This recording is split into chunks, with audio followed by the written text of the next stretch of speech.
hands full of blisters, pain in the back, and only one worry in his heart: to repay his father's debt. He never asked anything from anyone, not in prayer, not in words. But one night, the same cruel prince whose voice made thousands bow their heads stood alone in the darkness of the forest. With trembling hands, he was looking at the same man he had humiliated in the marketplace just that morning. The woodcutter held an axe. The prince's eyes were full of fear. Now there was only one question: would he save him? This is a very old story. A time when forests were only forests. No roads, no lights, no signs, only the darkness of trees and the silence of the night. A silence so deep sometimes that a person could hear their own breathing. At the edge of that forest, there was a small village, not rich, not famous, just a few mud houses, a few cooking fires, sending smoke into the air, and some people who woke up in the morning and slept at night without thinking about tomorrow, because thinking about tomorrow was something they could not afford. Among them lived a man named Raju. People simply called him the Woodcutter. His name itself described his whole life. He woke up before everyone else, even before the sun opened its eyes. He wore his broken sandals, picked up his old axe, and walked toward the forest. If you had seen his hands, they did not look like hands anymore. Blisters over blisters, deep and hard, as if the earth itself had given them its color. But those hands never stopped working, because stopping was something he could not afford. His father was sick at home, and his father carried a debt, taken even before Raju was born. It was borrowed from a man who had not really given a loan, but a trap, interest on top of interest, growing every month. And every day Raju went into the forest. He cut wood, sold it in the market. Whatever he earned, he brought home. No complaints, no noise. From morning until evening, only work. One cold day, Raju was walking through the marketplace carrying wood. His hands were numb, his feet were tired, but his eyes held a quiet sadness that had no words. Suddenly, the sound of horse hooves echoed. One, then another, then many, and a silence spread across the entire market. Prince Vikram was arriving, the only heir of the royal palace. His father had built the kingdom with justice, but the prince had only learned the pride of power. People did not look directly into his eyes.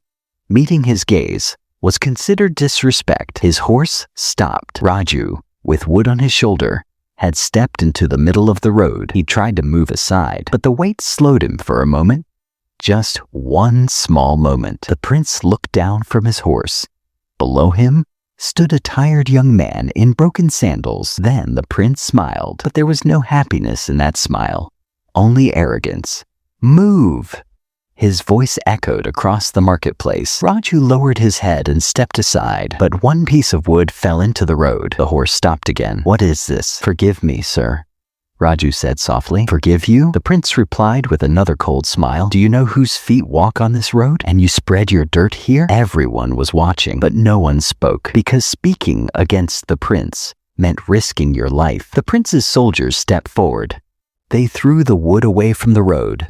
One by one, those pieces of wood that Raju had cut since morning, those pieces that would buy his father's medicine, those pieces that would slowly repay the debt, they were scattered everywhere. Raju stood there. He did not cry. He did not shout. He simply lowered his eyes and closed his trembling hands. The prince rode away. Only the sound of horse hooves remained in the air, and the market returned to its noise, as if nothing had happened. 3 days later, Prince Vikram went hunting with his friends. Horses, weapons, and the same pride he always carried. But the forest has its own paths, and the forest belongs to no one. While chasing a deer, the prince rode deeper and deeper into the woods, so deep that when he finally looked back, there was no horse, no friends, no sign of the road.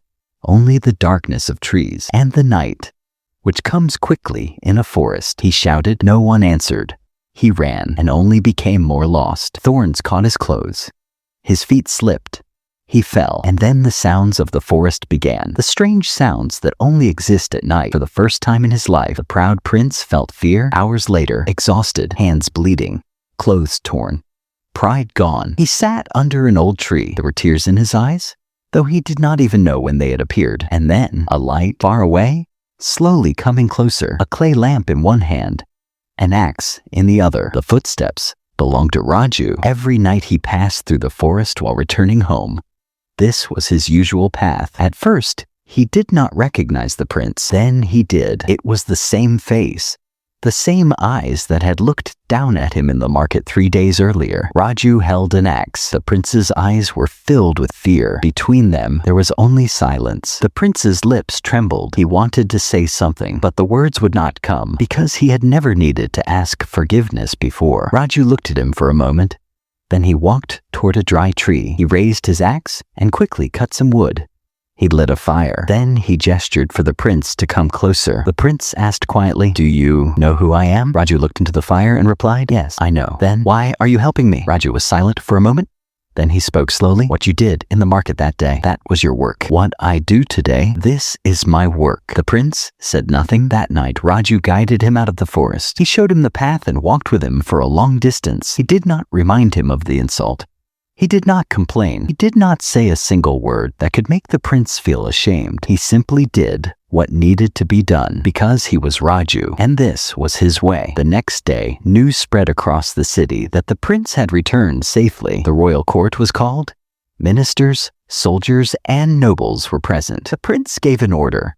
"Bring the woodcutter from that village." Raju arrived.